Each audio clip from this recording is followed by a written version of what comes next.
ल यो चाहिँ ठिक्क भटमास भिजाइसकेर रेडी भएको, भिजाइसकेर रेडी भएको चाहिँ उसिनिसकेर पनि पाकेको है। कुकरमा मैले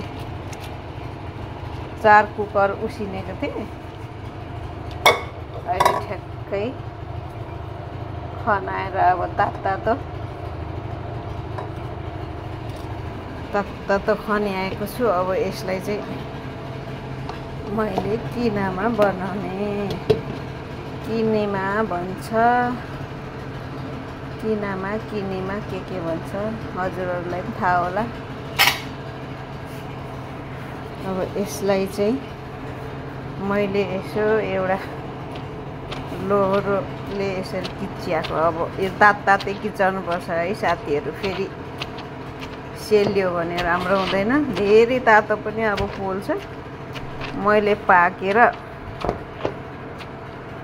एकछिनसम्म सेली मैले चाहिँ अब किनामाको लागि धमाधम किच्याउन थालेँ है पाकेको भटमासलाई। यो अलिअलि मात्र किच्याउँदा नि हुन्छ। यसलाई खासमा यतिकै यो पाकेको भटमासलाई सिङसिङ्गै बनाएर गुम्साएर बनाउँदा नि हुन्छ।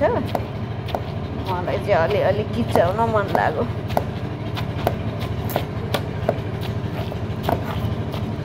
तातै छ, धेरै तातो पनि छैन। मैले भटमास पाक्ने गरी कुकरमा पकाएर 10-15 मिनट त्यहीभित्र हुन दिएँ कुकरमै। त्यसरी किच्याउन थालेँ। अब यसलाई चाहिँ गुम्साइहाल्ने हो, खासै धेरै किच्याउनु पनि पर्दैन। ल अब चाहिँ यो किच्याएर तयार भएको गुम्साउने हो। यहाँ मैले ठिक्क कागज, अलिकति बाक्लो कपडा अनि कार्टुनमा हैन, बाक्लो कपडाको माथि कागज ठिक्क बनाएर राखेको थिएँ। अब यसमै गुम्स्याउँछु अनि तपाईहरु हेर्दै गर्नु होला है त। यसलाई ठ्याक्कैसँगले गुनेलोको पत्तामा अरु आफ्नो ठाउँ अनुसारको पत्ताहरुमा राख्ने गरिन्थ्यो। मैले चाहिँ अब यहाँ सहर बजार यही बाक्लो कागज भेटे, कागजमै राखेको है त। म पछि कति छु यो बनिएको भनेको चाहिँ जति राम्रो र्याल परेको निस्किन्छ नि, स्टिकी च्याप पनि स्टिकी जुन राम्रो हुन्छ त्यसलाई चाहिँ राम्रो मानिन्छ है। गन्ध पनि आउने, मजाले बनिने। ल म अब बनाउनतिर लागे है त, गुम्साउनतिर साथीहरु। ल मैले चाहिँ अब यो मजाले कपडाले बन्द गरेर कार्टुनमा गुम्साएर राखेको छु।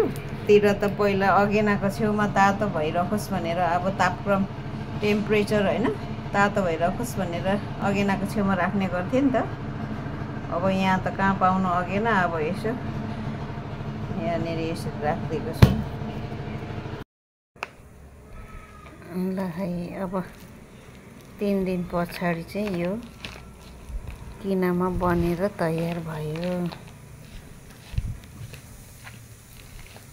हेर्नुहोस्, किनामा बनेर तयार भयो।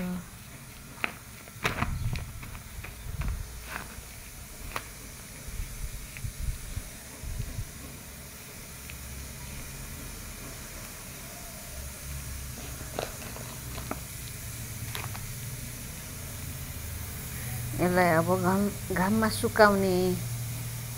अब 6-7 दिन सुकाएपछि मजाले सुकुटी बन्छ।